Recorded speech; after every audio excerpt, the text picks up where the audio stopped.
I was really looking forward to The Box, Richard Kelly's latest film. As somebody who really enjoyed Donnie Darko but absolutely hated Southland Tales, I was curious to see what Kelly would do with his next film, and it seemed as if he was taking a slightly more straightforward approach, adapting a Richard Matheson short story that has previously been adapted into a fantastic episode of The Twilight Zone. I thought this could really be a film that's suited for him. It's slightly out there, which fits his sensibilities, but it has at least a linear storytelling to it that might kind of rein him in a little bit. And for the first half hour or so of the film, that's exactly what happens. It stays very true to the adaptation from The Twilight Zone, and right as you get to that pivotal twist ending from the Twilight Zone episode is where the film launches into its own direction. Consequently, that's also where the film tended to lose me a little bit. Kelly just, it seems, is not capable of making a linear movie that isn't strange, for lack of a better word. The movie goes into some pretty weird places, and it takes a long time coming around to the point where you kind of understand what's going on. And as with all of his films, even at the end, you're left scratching your head a little bit, although I will say I think less so with this film than most of his other films. The problem is that the journey isn't necessarily worth the destination. It's just not that interesting of a film once it gets past that kind of twist ending from the original Twilight Zone episode and the short story.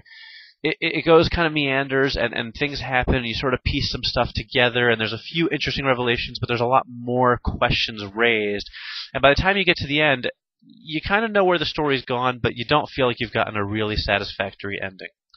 Where I will give Kelly credit is in drawing out a terrific performance from Cameron Diaz, who is not somebody I generally care for. I generally think she's one of the worst of the A-list actresses out there. But he gets a pretty good performance out of her. James Marsden is also terrific in his co-starring lead role, proving that he can be a terrific leading man if given the opportunity.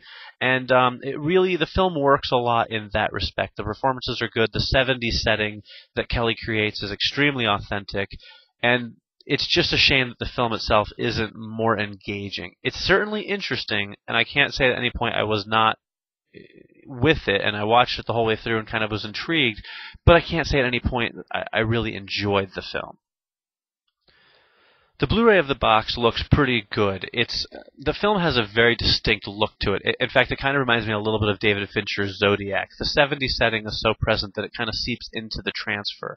The colors all have this sort of orange and yellowish hues to them that gives it that sort of aged, faded look. So it's hard to grade it in that respect, but I can say the image clarity is particularly crisp and clear, and the special effects work that there is looks really fantastic. So the transfer is solid, and I think it very truly captures Richard Kelly's vision and the look he was shooting for, and that's the most important thing.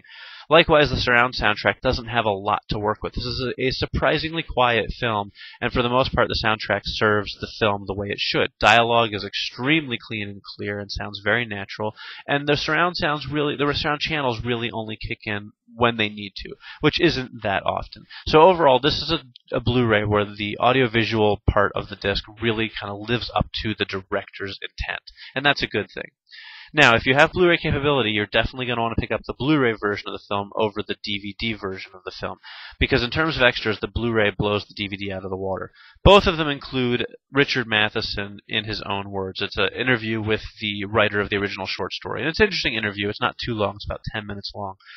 On the Blu-ray, however, you also get commentary with Richard Kelly, a interview featurette called The Box Grounded in Reality, in which Kelly talks about expanding the classic short story for the screen. There are some music video prequels, which are sort of montages that kind of set up the story for you. And then there's a visual effects documentary called Visual Effects Revealed, which looks, of course, at the special effects of the film. That's a lot of extra material to not get on the DVD. So if you have the capability for Blu-ray, I definitely recommend it. You do also get a digital copy. Can't forget that. So you can watch it really small on your iPod or iPhone. So The Box is an interesting film, and if you are a Richard Kelly fan, you're probably going to want to take a look at it and check it out. It's just not a fantastic film. I would love to see Kelly tackle something just a little more straightforward next time. But overall, it still isn't nearly as bad as Southland Tales, and hey, that's definitely not a bad thing.